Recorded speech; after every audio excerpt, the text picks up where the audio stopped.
ان کے دل کے اندر وطن کی محبت کوٹ کوٹ کر بھری ہوئی ہے. کیا پی ایم ایل این کے لوگوں نے کبھی لندن میں جا کر انڈیا کا پرچم تھام کر پاکستان کا یا پاکستان آرمی کا پرچم جلایا؟ کہ جس طرح کے واقعات آپ دیکھیں کہ لندن کے اندر کیے گئے اور جس طرح پاکستان کے خلاف نعرے لگائے گئے اور جو لندن میں ان کے فالوورز نے انڈیا کے جھنڈے اٹھائے ہوئے تھے اور جس انداز کے اندر ہیومیلیٹ کیا گیا اور ہماری ڈیفنس فورسز کو، تو میں سمجھتا ہوں کہ یہ جو کانسیکوینسز اب ہو رہے ہیں یہ عمران خان نیازی صاحب کی اپنی وہ ایک خاص جو ذہنیت تھی اور یہ کہاں سے آپریٹ ہو رہے تھے ہمیں اس بات کا علم نہیں ہے، لیکن جو انہوں نے نوجوانوں کو سبق دیا، جو انہوں نے ماں اور بہنوں کے ذہنوں کو خراب کرنے کی کوشش کی، آج اس کا نتیجہ یہ ہے کہ وہ الٹیمیٹلی وہ اسی پر منتج ہوا کہ الٹیمیٹلی ان کے اوپر اس طرح کی ریسٹرکشنز لگ رہی ہیں کہ جس کے نتیجے میں ان کو بتایا جا رہا ہے کہ نیکسٹ ٹائم اس حرکت کی گنجائش نہیں ہے. باقی جو عمران خان صاحب کا ابھی لیول پلینگ فیلڈ کی بات ہوتی ہے کہ لیول پلینگ فیلڈ ہونا چاہیے، آپ مجھے بتائیں کہ میاں محمد نواز شریف صاحب کا اب کل فیصلہ آیا ہے، بڑا ہسٹوریکل فیصلہ آیا ہے کہ اس میں ایون فیلڈ کیس کے اندر ان کو بری یہ خان صاحب نہیں سر مطالبہ کر رہے یا پی ٹی آئی، یہ پیپلز پارٹی بھی مطالبہ کر رہی ہے. میں کہہ رہا ہوں بالکل ہم اس کا جائزہ لے لیتے ہیں کہ ایون فیلڈ میں میاں صاحب کی جو بریت ہوئی ہے تو یہ کیس کیا تھا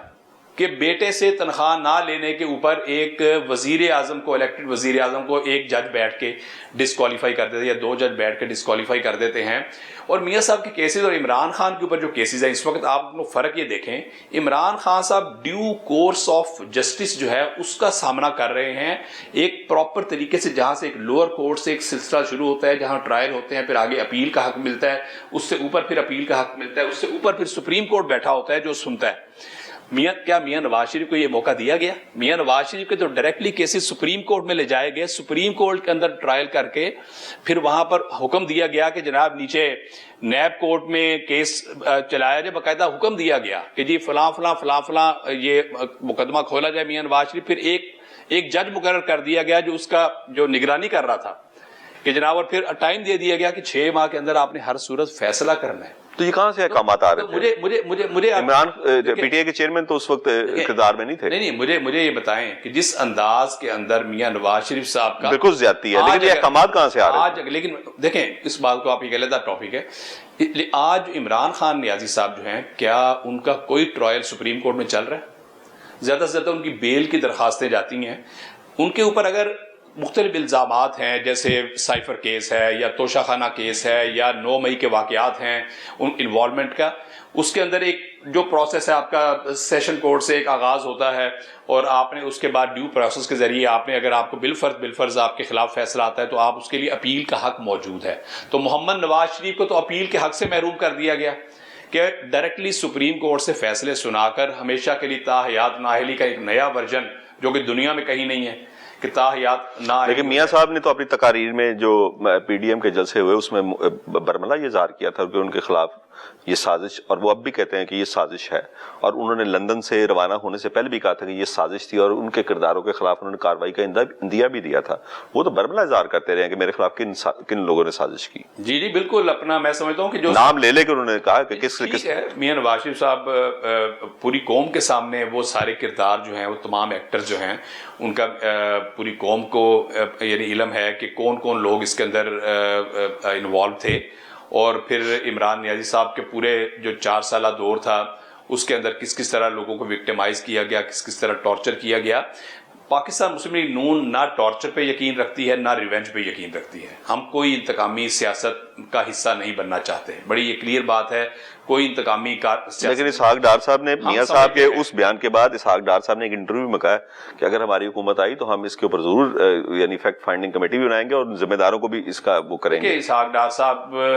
کی اپنی ایک ذاتی ان کا یہ ورژن ہے اور اس میں یہی ورژن ہے کہ فیکٹ فائنڈنگ کمیشن بنائیں گے. یہ نہیں کہا کہ ہم ڈائریکٹلی اندر کر دیں گے کسی کو یا خدا نخواستہ. یہ نہیں کہا انہوں نے، کہا کہ جو ذمہ دار تھے ان کے خلاف کمیشن بنے گا. دیکھیں بڑا ایک کلیئر ہے، ہم سمجھتے ہیں کہ تمام پارٹیوں کو آزادی ہونی چاہیے الیکشن لڑنے کی،